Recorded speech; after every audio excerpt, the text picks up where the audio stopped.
অপু বিশ্বাসের সাথে কাজের অভিজ্ঞতা, উনি এত বড় একজন হিরোইন যার কথা আমি বারবার বলি, যাকে পর্দায় দেখে আসছি, এই প্রথম তার সাথে এই সিনেমার সুবাদে সামনাসামনি দেখা হলো। কিন্তু এত সোবার একজন মানুষ, এত আন্তরিক একজন মানুষ, তার সব কিছুতেই যে সেটে যে পরিমাণ সে হেল্প করে, এটা এমনি না এমনি, মানে এইভাবে করেন এইভাবে করেন, যেভাবে সে আমাকে হেল্প করছে, আসলে তখনই বোঝা যায় যে একটা মানুষ কেন এত উপরে উঠছে, সৃষ্টিকর্তা তাকে কেন এখানে নিয়ে আসছে। সো আপনারাও তার জন্য দোয়া করবেন। আমার দৃষ্টিকোণ থেকে সারা জীবন আমি তার প্রতি কৃতজ্ঞ থাকব। আর যেহেতু প্রথম মুভিতে আমি তার পাশাপাশি থেকে কাজ করার সুযোগ পেয়েছি, মানে সেটা বলে বোঝানো যাবে না। সত্যি উনি আমাদের দেশের কুইন, রানী, এটাই ঠিক। আমি বাংলাদেশের, আমার দেশের দর্শকদের উদ্দেশ্যে আমি বিনয়ের সাথে একটা কথাই বলবো, যে দেখুন, একটা সিনেমায় কে হিরো কে হিরোইন এটা ম্যাটার করে না, ম্যাটারটা করে সিনেমার গল্পটা কি। যখন সিনেমার গল্পটাই হিরো হয়ে যায়, তখন কিন্তু আর কোনো মানে এক্সট্রা হিরোর প্রয়োজন হয় না।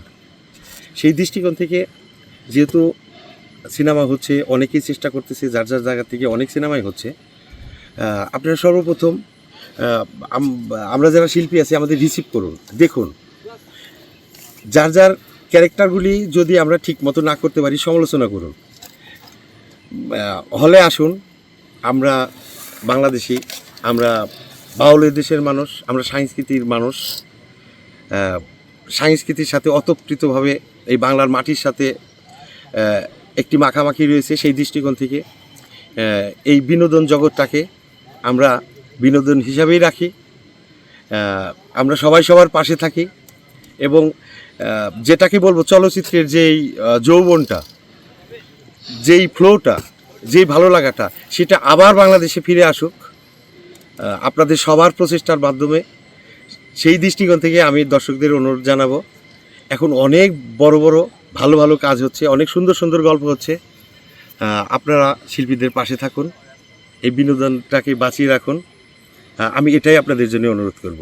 আর ভুলভ্রান্তি হলে আমাদের ক্ষমা সুন্দর দৃষ্টিতে দেখবেন। এটা একমাত্র বলতে পারবে প্রযোজনা প্রতিষ্ঠান। তারপর আমরা তো জানতে পারবো একটা মুভির শুটিং শেষ করার পরও কিন্তু অনেকগুলি কাজ বাকি থাকে, সেই কাজগুলি একদম সুন্দর মতো হবে। আমরা চেষ্টা করছি বা প্রযোজক চেষ্টা করছে খুব চমৎকার করে দারুণ একটা প্রেজেন্টেশন করে আপনাদের সামনে তুলে ধরার জন্য।